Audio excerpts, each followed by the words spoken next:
गोविंद हरे मुरारी, हे नाथ नारायण वासुदेवा, हे नाथ नारायण वासुदेवा। श्री गणेश जी महाराज की जय। कार्तिक के राय दामोदर की जय। कार्तिक मास कथा अध्याय 23। यह कथा सुनकर ऋषि कहने लगे कि हे सूत जी, भगवान के चरणों से उत्पन्न हुई गंगा जी की महिमा कहिए। तब सूत जी ने कहा, हे ऋषियों, जो कुछ नारद जी ने राजा पृथु से कहा वही मैं तुमको सुनाता हूँ। इंद्रादिक सब देवताओं को उत्पन्न करने वाले कश्यप जी की 2 पत्नियां थीं, एक अदिति जिसके पुत्र देवता कहलाए और दूसरी दिति जिसके पुत्र दैत्य हुए। देवता तथा दैत्यों का नित्य ही कलह रहा करता था। उस समय विरोचन का पुत्र अर्थात प्रहलाद का पौत्र राजा बलि दैत्यों का राजा था। उसकी सेना अत्यंत विशाल थी। उसने समस्त पृथ्वी को जीतकर स्वर्ग को राज्य प्राप्त करने के लिए देवताओं पर चढ़ाई कर दी। इंद्र की पुरी को चारों ओर से घेर लिया। देवता भी युद्ध करने के लिए बाहर आए। तब अत्यंत घोर संग्राम हुआ। तब एक दूसरे पर प्रहार करते हुए कई वर्ष बीत गए। इसके पश्चात दैत्यों का बल बढ़ते हुए देखकर देवता मैदान छोड़कर भागने लगे। तत्पश्चात दैत्यों ने सारे स्वर्ग पर अपना अधिकार जमा लिया। बलि स्वयं इंद्र के आसन पर बैठने लगा। साथ ही देवताओं के समस्त कार्य अपने राक्षसों के अधीन कर दिए। यज्ञ की बलि भी अपने ही लेने लगा। तब अदिति अपने पुत्रों को दुखी देखकर बहुत चिंतित हुई। फिर वह अपना स्थान छोड़कर देवताओं की जय तथा दैत्यों को पराजय के निमित्त भगवान की तपस्या करने के लिए हिमवान पर्वत पर चली गई। वहां कुछ समय फलाहार खाकर कुछ काल सूखे पत्ते और कुछ काल पवन की ही आहार करती रही। फिर पैर के अग्रभाग से खड़ी होकर भगवान की तपस्या करने लगी। इस प्रकार 1000 वर्ष तक उग्र तपस्या की। मायावी राक्षस अदिति की घोर तपस्या से चिंतित होकर राक्षसी माया से देवताओं का रूप धारण कर अदिति के पास जाकर कहने लगे कि हे माता, तुम हमारे लिए इतना घोर तप क्यों कर रही हो? आत्मघात करना सब शास्त्रों ने पाप बताया है। हम तुम्हारा यह दुख सहन नहीं कर सकते। माता का दुख देखकर कोई सुखी नहीं रह सकता तथा माता से कोई विमुख नहीं हो सकता। शास्त्रों का वचन है कि जिसके घर में कल्याणकारी माता नहीं तथा प्रिय बोलने वाली पतिव्रता स्त्री नहीं, उसका जीवन निरर्थक है। अतएव आप तप छोड़कर अपने पुत्रों को सुखी कीजिए। परंतु यह सुनकर अदिति समाधि से चलायमान न हुई। तब उन्होंने अदिति को मार डालने का निश्चय किया। अतएव उन्होंने अदिति को जीवित जला देने के लिए वन में आग लगा दी, परंतु इस अग्नि में दैत्य स्वयं जल गए।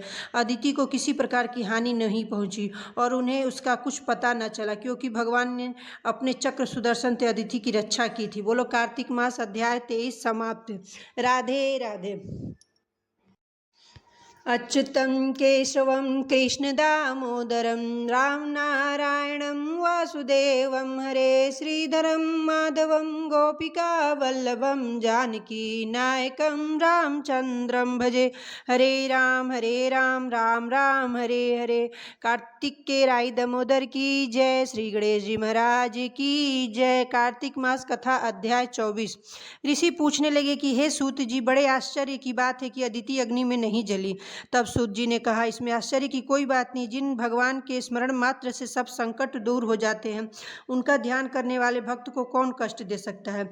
जब अग्नि शांत हो गई तब चक्र सुदर्शन धारण करने वाले भगवान विष्णु स्वयं अदिति के सामने प्रकट हो गए और कहने लगे कि हे देव माता, तुम्हारे इस कठिन तप में हम अत्यंत प्रसन्न हैं, इसलिए वरदान मांगो, तुम्हारा कल्याण होगा।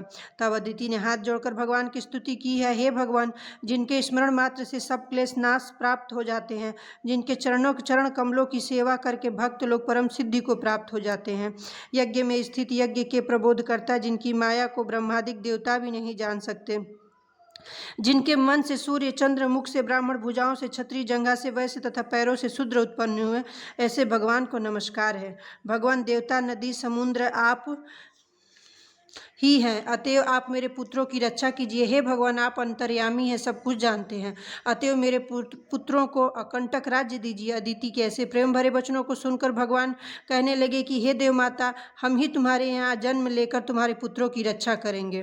तब अदिति कहने लगी कि हे भगवान, जो संपूर्ण सृष्टि को धारण करने वाले हैं, जिनके रोम रोम में ब्रह्मांड समाया हुआ है, उनको मैं कैसे धारण कर सकूंगी।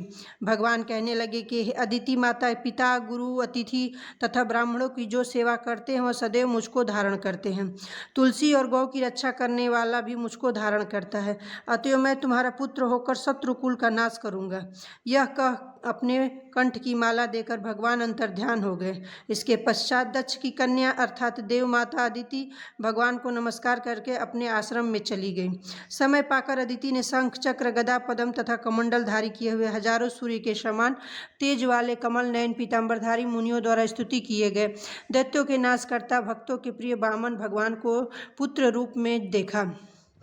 तब कश्यप आदि ऋषि भगवान की स्तुति करने लगे। जो कोई वामन भगवान के स्तोत्र का नित्य पाठ करता है वह सदैव निरोगी रहकर सर्व संपदा प्राप्त करता है। तब वामन भगवान बोले, हे पिताजी, हम प्रसन्न हैं, आपका कल्याण हो, आपके समस्त मनोरथ पूर्ण हो।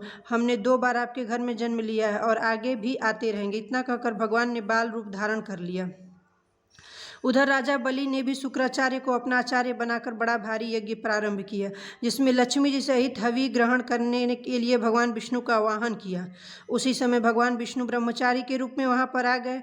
भगवान के इस रूप को देखकर ऋषि लोग ज्ञान दृष्टि से उनको पहचान गए। उन्हें देख भी श्री शुक्राचार्य ने राजा बलि को एकांत में बुलाकर समझाया। कार्तिक मास कथा अध्याय 24 समाप्त। राधे राधे।